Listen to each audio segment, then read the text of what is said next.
I used to think home was the safest place in the world.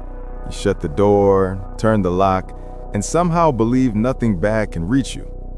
That illusion shattered for me one cold November night in 2017, the night I realized something had been living under my house. I had just moved into a small 2-bedroom house on the edge of town. It was old but quiet, surrounded by thick pine trees and spaced far from the neighbors. It felt peaceful at first, like a little escape from the noise of the city. It was just me and my old orange tabby cat, Milo. He was lazy and friendly, but he had a habit of staring into empty corners as if he saw something I couldn't. I used to laugh about it. I don't laugh anymore. The first 2 weeks were normal. I went to work, came home, watched movies, and enjoyed the quiet. But one Friday night, just after 1 in the morning, I heard something that changed everything. 3 slow, deliberate knocks at the front door. Not loud, not frantic, just steady. Knock, knock, knock. I sat up on the couch, the TV still flickering faint blue light across the living room. Milo's head snapped up too. His ears twitched and then he hissed, the kind of deep, guttural hiss I had never heard from him before. I froze, listening. The knocks didn't come again. My first thought was maybe some drunk guy got the wrong house, but something about it didn't feel right. I walked to the door and looked through the peephole. Nothing, just darkness and the faint outline of my porch. No sound, no movement. I hesitated, then unlocked the door and cracked it open an inch. Cold air rushed in, carrying that sharp pine scent from the woods, but no one was there. No footsteps in the frost on the porch, no car lights down the road. Just silence. I shut the door, locked it again, and tried to shake the feeling off. Maybe kids messing around, I told myself. But deep down, I feel something watching from the trees. 2 nights later, I was in bed when my phone rang. The screen said, unknown number. I normally ignore those, but for some reason I answered. Hello? I said. A man's voice whispered back, slow and calm. Why didn't you open the basement door? I sat up right instantly. What? I asked, but the line went dead. My heart was pounding so hard I could hear it in my ears. The basement door. I hadn't even been down there since moving in. It was always locked. I got up, grabbed a flashlight and checked it. Locked just like always. I told myself it was a prank, maybe a random call, but the voice didn't sound random. It sounded close, like someone who knew exactly where I was.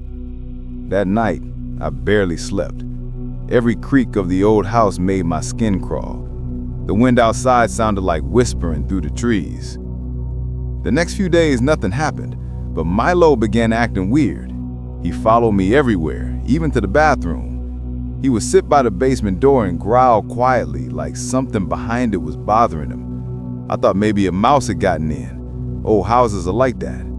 But then one night, I heard it too. A soft, slow scratching sound coming from behind the basement door.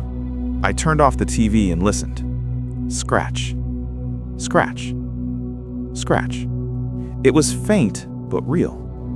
I crept to the door and pressed my ear against it. The scratching stopped for a few seconds, then came again, longer this time. I could feel a slight vibration through the wood. My hand trembled as I turned the knob and opened it. The air that came up from the basement was freezing cold. I shined my flashlight down the narrow steps. The beam lit up boxes, an old washer, and bare concrete. Nothing moved, no sound. But then I realized something. The scratching wasn't coming from down there. It was coming from under the floorboards, beneath me. The next morning, I called a pest control company. The guy, Rick, showed up with his tools and a friendly grin. Probably rats or raccoons, he said. He went under the house through the crawl space. About 20 minutes later, he came back out with a weird look on his face. No droppings, no fur, nothing. But you've got something odd under there, he said. He led me to the crawl space opening and pointed his flashlight at a small wooden panel at the far corner. This part looks newer than the rest, like someone put it there recently. He pried it open with a crowbar. Behind it was a narrow tunnel, Man-made, not animal. It was about 2 feet wide, running deeper under the house. The flashlight beam showed a blanket, a half-empty water bottle, and what looked like an old backpack. Someone had been living down there.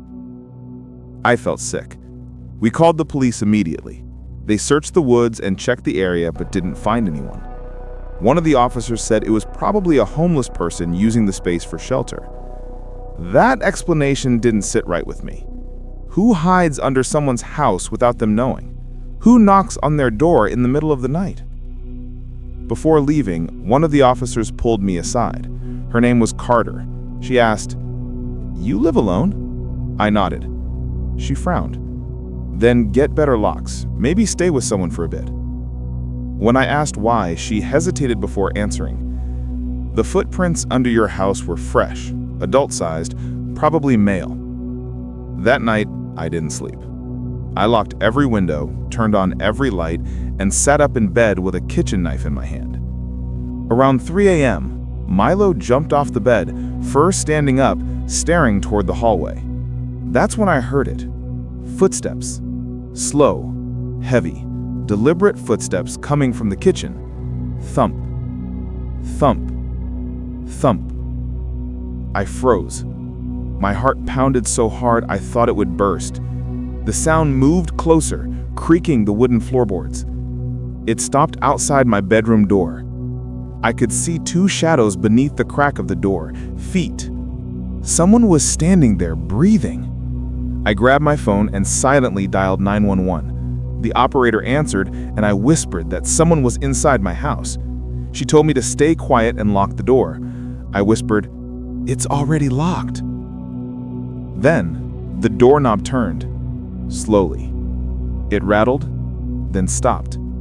A few seconds later, a voice spoke through the door. The same voice from the phone. Calm. Whispering, "You should have left when I told you to." The door shook as he slammed against it. Once, twice, 3 times. I screamed, "The police are coming!" Everything went silent. Then I heard footsteps running down the hallway, a door slammed somewhere in the house, and then nothing. When the police arrived, they found muddy footprints on the kitchen floor and the back door wide open. The footprints led from the basement door, through the house, and out the back. When they checked the crawl space again, the panel was ripped open. He had come up from under the house, through that tunnel, and into my home. The next morning, they searched the tunnel more thoroughly. Deeper inside, behind a false wall, they found a hidden compartment. Inside were empty bottles, food cans, a sleeping bag, old clothes, and a cell phone. When they turned it on, what they found made my blood run cold. The phone had dozens of pictures of my house, my living room, my kitchen, my bedroom, pictures of me sleeping. The timestamps went back 2 weeks. That meant whoever this man was, he had been there from the very beginning, crawling out when I wasn't home, watching me, living under my floorboards while I slept. I moved out within days. I didn't care about money. I just wanted to be gone. I stayed with my sister and eventually sold the house for way less than it was worth. I tried to forget. For months, I jumped at every sound. I'd wake up in the middle of the night convinced I heard scratching again or footsteps below me. Therapy helped, but the fear never really left. Then, about 6 months later, I got a letter in the mail. No return address, just my name written in shaky handwriting. Inside was one piece of paper. On it were 3 words. Nice new place. I don't know how he found me.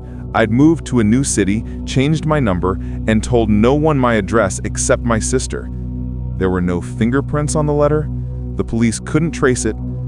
They told me it might have been a sick prank, but I know that handwriting. I've seen it before. On one of the food cans they found in that tunnel. The same shaky letters spelling a name I can't forget. It's been years now. I live in a secure apartment building with cameras, deadbolts, and alarms, but even here, sometimes at night, when the building is quiet, I swear I can hear faint tapping through the walls. A soft, slow scratch, like nails against wood. People think true horror stories are about ghosts or demons. They're not.